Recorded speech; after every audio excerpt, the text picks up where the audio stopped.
আসসালামু আলাইকুম। এখানে মাছগুলো দেখতেছেন হাইব্রিড কার্পো মাছের ক্ষেত্রে যা বলা হয় জাপানি কার্পো মাছ। এই জাপানি কার্পো মাছগুলো আপনারা কিভাবে চাষ করে সফলতা পাবেন তার জন্য এই ভিডিওটা সম্পূর্ণটা দেখুন। মাছগুলো চাষ করতে পারেন খুবই কম খরচের ভিতরে। আপনারা কিভাবে চাষের সফলতা পাবেন তার জন্য ভিডিওটা সম্পূর্ণটা দেখবেন। মাছের ক্ষেত্রে রয়েছে মাছগুলো চাষের রহস্যটা আপনার যে পুকুরে মাছগুলো ছাড়িবেন সেই পুকুরে হতে হবে বড়, কিংবা ধান ক্ষেতের ভিতরে মাছগুলো চাষ করতে পারেন। এই মাছের খাদ্য খুবই কম লাগবে। মাটির উর্বরতা নরম রাখার জন্য আপনি টিএসপি সারগুলো ব্যবহার করতে পারেন। টিএসপি সারগুলো আপনার প্রতি শতাংশে 500 গ্রাম করে ব্যবহার করবেন।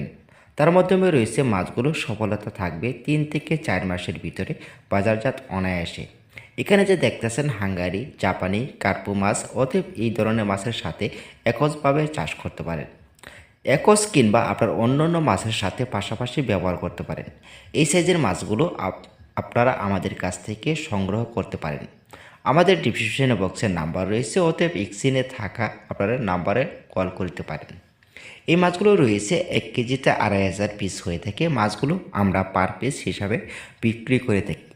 আমাদের এখানে যা ডেলিভারি দেওয়া হয় সম্পূর্ণ ডেলিভারি মাছের পণ্যগুলো আপনাদেরকে তথ্য দিয়ে থাকি, অতএব মাছগুলো সঠিকভাবে চাষের জন্য সফলতা পাবেন। এখানে রয়েছে অন্যান্য মাছের সাথে পাশাপাশি আপনারা এই ধরনের মাছগুলো ব্যবহার করতে পারেন। আরেক ধরনের মাছ রয়েছে যা বলা হয় জাপানি লাল টুকটুকা মাছগুলো আমাদের কাছ থেকে সংগ্রহ করতে পারেন। এখানে রয়েছে কই কাপ, পিরানা কাপ, অতএব অন্যান্য মাছগুলো প্রজাতি রয়েছে।